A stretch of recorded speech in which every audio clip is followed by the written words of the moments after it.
Hi guys, welcome to my channel.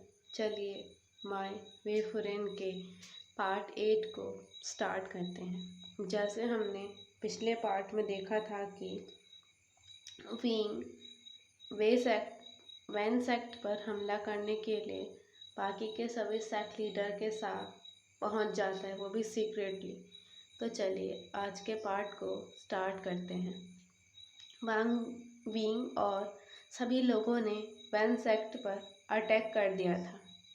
वार इतनी जल्दी plan की गई थी कि वैंस को तैयारी करने का भी मौका नहीं मिला। सभी वॉर शुरू कर देते हैं। एक तरफ वैंस की अनप्रिपेयर्ड सोल्जर्स थे, दूसरी तरफ सभी कल्टीवेटर्स और विंग और उसकी डिमोनिक सेना थी। विंग को देखकर सभी वैंस चौंक जाते हैं। विंग का ऑरा बिल्कुल मर्डरस और डार्क ऑरा लग रहा था। वार स्टार्ट हो जाती है। विंग की डिमोनिक आर्मी से सारे कल्टीवेटर्स विंग की डिमोनिक आर्मी और सारे वैन आर्मी को मार देते हैं। विंग वैन चाओ, वैन जूलियो और वैन रूहान को कैद कर लेता है। दूसरी तरफ वांगजी को वैंस की पूरी आर्मी की मौत का पता चलता है। साथ ही शुयेंग, वैन रूहान, वैन जूलियो और वैन चाओ को विंग ने कैद कर लिया है, यह भी बताता है। विंग का नाम सुनकर वांगजी दौड़ता हुआ वार के मैदान में जाता है, जहाँ विंग और सभी लोग थे। उसकी बच्ची भी उसके पास थी। वो दौड़ता हुआ विंग को हग करता है और फूट फूट कर रोने लगता है। वांगजी को देखकर विंग भी इमोशनल हो गया था, वो भी रोने लगा। थोड़ी देर हग करने के बाद दोनों अलग होते हैं। वांगजी के पूरे चेहरे पर चोटों के निशान थे, यहाँ तक कि उसके कपड़े भी फटे हुए थे। वांगजी की हालत देखकर विंग को बहुत बुरा लग रहा था और साथ ही बहुत गुस्सा भी आ रहा था। बाकी ने भी वांगजी की हालत देखी और अपनी नज़रें झुका ली, क्योंकि उसके चेहरे पर और बॉडी पर बहुत सारे चोटों के निशान थे। विंग वांगजी से उसकी इस हालत के बारे में पूछता है, तो वांगजी रोते रोते अपनी हालत बताता है। सभी बातें सुनकर विंग इतना गुस्सा हो चुका था कि उसकी आईज पूरी रेड हो चुकी थी और उसके चारों ओर ब्लैक स्मोक इकट्ठा होने लगी थी। वो हवा में उड़ने लगता है और अपनी फ्लूट बजाता है। बहुत सारी ब्लैक स्मोक तीनों वैंस पर अटैक करती है। उनकी बॉडी से उनके क्लोथ्स भी फट जाते हैं।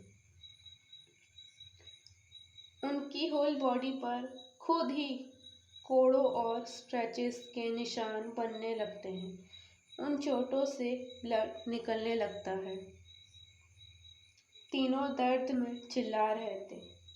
विंग से अपनी जान के लिए बैक कर रहे थे, पर विंग इतना गुस्से में था कि वो तीनों की बातों को इग्नोर करता है। अब तीनों की बॉडी से उनका फ्लैश यानी मांस भी कतरा कतरा करके कटने लगा। तीनों अपनी जान की जगह अब मौत की भीख मांगने लगे थे। विंग इतनी जल्दी तीनों को नहीं छोड़ने वाला था और ना ही इतनी आसान मौत देने वाला था। वो वांगजी के साथ हुई हर उस रात जिस दिन उन तीनों हैवानों ने वांगजी की प्योर बॉडी को अपनी हवस के लिए यूज़ किया और नोचा था और वांग जी के हर आंसू का बदला ले रहा था। जब वांग जी रोया था, वो पल पल रोया था। वांग जी उसके पल पल विंग उसके पल पल रोने का बदला ले रहा था। वो उसकी हर चोट का बदला ले रहा था जो उसकी बॉडी पर उन तीनों के कारण लगी थी, जिसके कारण उन चोटों के कारण वांग जी पल पल तड़पा और मरा है। तीनों फैंस की हालत वक्त से बदतर हो चुकी थी। अब उनकी बॉडी से सारा फ्लैश यानी मांस गायब हो गया था। बस हड्डियों का ढांचा ही बचा था। विंग ने उन हड्डियों को भी टुकड़ों टुकड़ों में चकनाचूर कर दिया। तब जाकर विंग का गुस्सा कहीं शांत हुआ। उसने वांग जी को हक कर लिया। वांग जी कहने लगा, मैं अब प्योर नहीं रहा, मुझे अब मर जाना चाहिए। विंग वांग जी को चुप करवाता है और कहता है, ऐसा कभी मत सोचना और ना ही कहना। तुम पहले भी प्योर थे, आगे भी प्योर रहोगे। तभी शू यांग बेबी गर्ल को लेकर आता है। बेबी को देखकर सब चौंक जाते हैं। बेबी को पर विंग बेबी को स्वीकार कर लेता है और वैन सिबलिंग और शू यांग को सौंप कर वांग जी को लेकर क्लाउड रिसेस चला आता है। जैसे ही वांग जी क्लाउड रिसेस में लैंड पैलेस में पहुंचता है तो मैंग्याओ तुरंत वांग जी को हक करता है। उसका हक बिल्कुल एक मदर की तरह था। वांग जी को भी मैंग्याओ के मिसकैरेज का पता चलता है। दोनों एक दूसरे की हालत जानकर रो रहे थे। अब समय बीतने लगा था। वांग जी को पूरी तरह से ठीक होने में 1 से 2 साल लगे थे। इस बीच विंग ने वांग जी का बहुत अच्छे से ख्याल रखा था।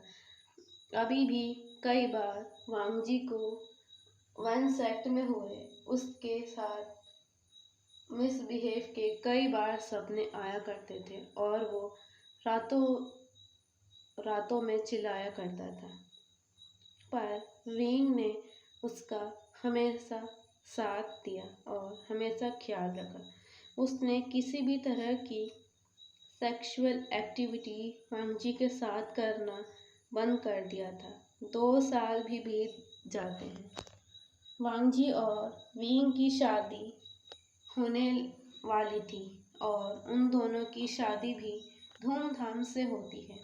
शादी के बाद दोनों अपने रूम में चले जाते हैं। आज बेबी गर्ल को मैंग्याओ और शिचेन के पास विंग ने दे दिया था। रूम में पहुंचकर वांग जी एक दूसरे को डीप और पैशनेट किस करते हैं। दोनों की किस तब रुकती है जब दोनों ब्रेथलेस होते हैं। विंग कहता है, मैंने इस दिन का कब से वेट किया है। मैंने ना जाने कितनी बार तुमको समझकर खुद को सेटिस्फाई किया है। वांग जी भी शट अप